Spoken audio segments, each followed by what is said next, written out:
I'm Chris with the Radio Horror Show. It's on WCW on Sunday nights, and I keep watching all the Criterion videos that people have been doing. There's a lot of the celebrities like Kyle MacLachlan, and I think Patton Oswalt did one, and so many. William Dafoe did one, which just captivated me because just to hear these people and their love of film, and I thought I'd do my own based on my own love of films, and to pick out some of these Criterion films from this library. Um, let's see.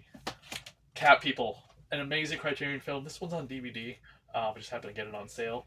The main actress Simone in it is plays Serbian, and she's walking home alone at night, and there's one of the most terrifying scenes in a horror movie. A lot of people always say, and for a 1942 film, it truly is. She thinks she's being followed because she sees the image of a cat like a shadow, and then all of a sudden it just screech, this loud panther-like screech, and all it is a bus coming to a stop with its brakes. It's so fast, it's so jarring, it's absolutely a beautiful. And also I wanted to point out that the artwork on the cover is done by Bill Sienkiewicz. He's one of the best comic book artists ever. It's just absolutely phenomenal comic book artist. Devil in a Blue Dress.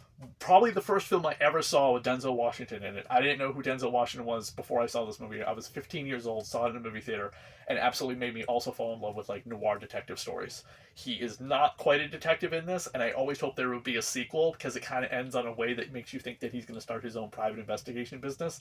He's a recently returned home from World War II veteran and gets wrapped up in a murder mystery and a conspiracy. It's phenomenal. It's fantastic. It's one of Denzel's, honestly, his best performance ever, better than the things he's mostly known for. I think this film gets heavily lost in his filmography. Also, very young Don Cheadle in this movie is a crazy gun-toting friend of his. It's so much fun. Absolutely one of my favorite films of my childhood.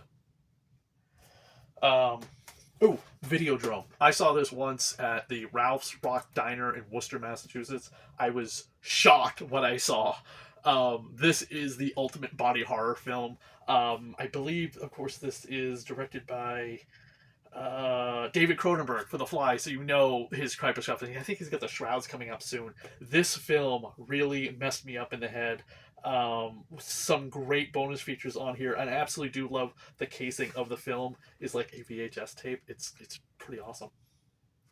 Oh, Arsenical and Lace. I think a lot of people saw this in high school. So did I. This is one of my favorite old timey films. There's also a play, but this is Frank Capra's version starring Cary Grant, and it shows how great of a versatile actor Cary Grant is. Because his body language in this movie is all over the place, and his aunts are phenomenal as they're trying to like hide this body as he's trying to get to his honeymoon with his new wife.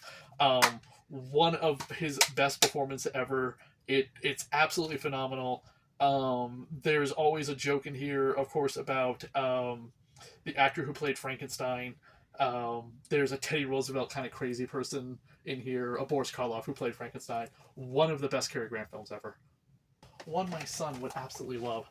Godzilla versus Biolante or Biolante. I've heard it pronounced in two different ways. This just came out. This was the first Godzilla film I think I watched from beginning to end. I had seen Godzilla films like clips here and there. This movie has one of the most unique Godzilla villains ever, and it gets connected to another Godzilla villain later on, Space Godzilla. If you've never seen this film, it's part of the revival of Godzilla series from the 80s into the 90s, where the special effects absolutely became incredible. And I saw it on VHS, and I still wish I had that VHS tape. But it's the first of the second era of Godzilla films to get the Criterion Collection, and it's absolutely fantastic. So those are my picks for the Criterion Collection in the makeshift Criterion closet. I am in no way affiliated with the Criterion Collection, but I just wanted to show off some of their great films that I have purchased over the years.